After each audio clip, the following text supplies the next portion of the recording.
ഇന്നത്തെ എൻ്റെ വ്ളോഗിലേക്ക് എല്ലാവർക്കും സ്വാഗതം. ഞാനിന്ന് വന്നിട്ടുള്ളത് നല്ലൊരു നാടൻ ബീഫ് കറിയും പിന്നെ നാടൻ തേങ്ങാച്ചോറും എങ്ങനെ ഉണ്ടാക്കാൻ നോക്കാം. എൻ്റെ ഉമ്മയുടെ റെസിപ്പി ആട്ടാ.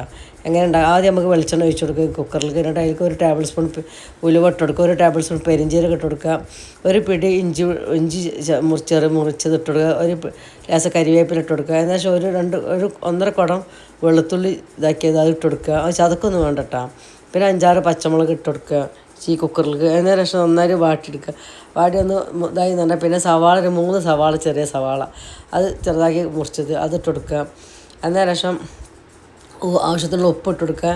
3 ചെറിയ തക്കാളി നന്നായി പീസാക്കി മുറിച്ചതുണ്ടല്ലോ അത് ഇതിലേക്ക് ഇട്ട് കൊടുക്കുക. അതിന് ശേഷം കുക്കർ നന്നായിട്ട് അടച്ച് വെള്ളം ഒഴിക്കരുത് കേട്ടോ. കുക്കർ ഇതിൽ കിടന്നിട്ട് ഈ തക്കാളിൻ്റെ വെള്ളത്തിൽ കിടന്ന് വേവട്ടെ കുക്കർ. നല്ല രസം ഇങ്ങനെ വേവിച്ച് കഴിഞ്ഞാൽ ഇനി അന്നേരം നമ്മൾ ബീഫ് നന്നായി കഴുകി വൃത്തിയാക്കിയ ബീഫ് അതിലേക്കുള്ള മസാലകൾ എന്തൊക്കെയാണെന്ന് നോക്കാം നമുക്ക്. 4 ടേബിൾ സ്പൂൺ കുരുമുളക് പൊടി, പിന്നെ അതിലേക്ക് 1/4 സ്പൂൺ മഞ്ഞൾപ്പൊടി, പിന്നെ ഒരു 4 ടേബിൾ സ്പൂണോളം മല്ലിപ്പൊടി, 4 ടേബിൾ സ്പൂൺ മല്ലിപ്പൊടി, പിന്നെ ഇത് ഗരം മസാലപ്പൊടി, പിന്നെ 1.5 table spoon Kashmiri chilli powder, പിന്നെ അതിന് ശേഷം പിന്നെ ആവശ്യത്തിലുള്ള ഉപ്പിട്ട് കൊടുക്കുക. നന്നായി കുഴച്ചേക്കുക. എന്നിട്ട് ഒരു ഇത്തിരി ഇതിട്ട് കൊടുക്കുക.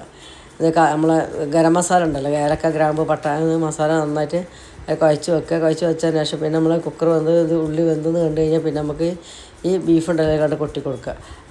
ആ പാത്രം കഴുകിയ വെള്ളം ഉണ്ടല്ലോ നമ്മളെ ബീഫുള്ള പാത്രം, ആ വെള്ളത്തിലേക്ക് ഇത്തിരി ഒഴിച്ച് കൊടുക്കുക. അത് മാത്രം മതി. പിന്നെ വെള്ളമൊന്നും ഒഴിക്കേണ്ട ആവശ്യമില്ല കേട്ടോ. ഈ ഉള്ളിയിൽ തന്നെ വെള്ളമുണ്ട്, നല്ല ടേസ്റ്റ്. ഉള്ളിക്ക് നന്നായി വെന്തളിഞ്ഞില്ലേ, നല്ല അടിപൊളി ടേസ്റ്റ്. ഈ രീതിയിലൊന്നും ഉണ്ടാക്കി നോക്കുക. നിങ്ങൾക്ക് ഇഷ്ടപ്പെടാൻ സബ്സ്ക്രൈബ് ചെയ്യുക, ലൈക്ക് ചെയ്യുക. ഇനി നമുക്ക് തേങ്ങാച്ചോറുള്ള അരി വെള്ളത്തിലിട്ടേക്കുക. ആദ്യം 250 ml നല്ല നെല്ലുത്തേരിൻ്റെ അരി, പിന്നെ 2 ടേബിൾ സ്പൂൺ ഉലുവ, പിന്നെ 250 ml ഗ്ലാസ്സിനാണ് ഒരു നാഴി അരി എടുത്തിട്ടുള്ളത്. അപ്പോൾ അതിലേക്ക് വേണ്ട ആവശ്യം 1.5 നാഴി വെള്ളം വെച്ചാൽ 250 ml ഗ്ലാസ്സിന് 4 ഗ്ലാസ് വെള്ളം, 5 ഗ്ലാസ് വെള്ളം ഉണ്ടാവും. എന്താണെന്ന് വെച്ചാൽ ഈ ചെറിയുള്ളി ഉണ്ടല്ലോ, ചെറിയുള്ളിയാണ് ഇതിൻ്റെ മെയിൻ ടേസ്റ്റ്. ചെറുള്ളി ഒരു 10-25 ചെറുള്ളി ചെറുതാക്കിയത്, പിന്നെ ഒരു തേങ്ങ, ഇതൊക്കെ ഇട്ടിട്ട് തേങ്ങാച്ചോറുള്ള റെഡിയാക്കി വെച്ച ശേഷം പിന്നെ നമ്മൾ ബീഫിൻ്റെ തുറന്ന് നോക്കി കഴിഞ്ഞാൽ ബീഫ് വെന്തിട്ടുണ്ടോ. ബീഫ് വെന്ത് നന്നായി കുറുകി കറിയൊക്കെ ഒരു വിധമാനം വറ്റിക്കുക. നല്ല ടേസ്റ്റാണ്. ഈ രീതിയിൽ തന്നെ ഒന്ന് ഉണ്ടാക്കിയ പോലെ ഉള്ളിയൊക്കെ നന്നായി വാടി വന്നതിന് ശേഷം പിന്നെ ബീഫ് ഇട്ട് കൊടുക്കാൻ പാടുള്ളൂ. എന്നേരം പിന്നെ അതിലേക്ക് മല്ലിച്ചപ്പ്, പുതിന അതൊക്കെ ഇട്ട് കൊടുക്കുക. ആവശ്യം ഉപ്പ് കുറവുണ്ടെങ്കിൽ ഉപ്പ് ഇട്ട് കൊടുക്കുക, കരിവേപ്പില ഇട്ട് കൊടുക്കുക.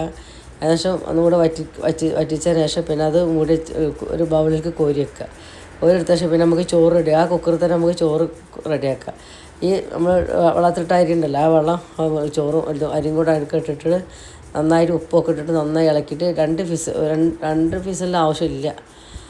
അപ്പോൾ തന്നെ ചോറ് വെന്തണ്ടാ. നല്ല രസമുള്ള ചോറാണ്, അടിപൊളി ടേസ്റ്റ്. ഈ രീതിയിലൊന്നും ഉണ്ടാക്കി പഴയ കാലത്തൊക്കെ എൻ്റെ അമ്മയൊക്കെ ഞങ്ങൾക്ക് സ്കൂൾ പോകുന്ന കാലത്ത് ഉണ്ടാക്കി തന്നിരുന്ന ചോറാണ്.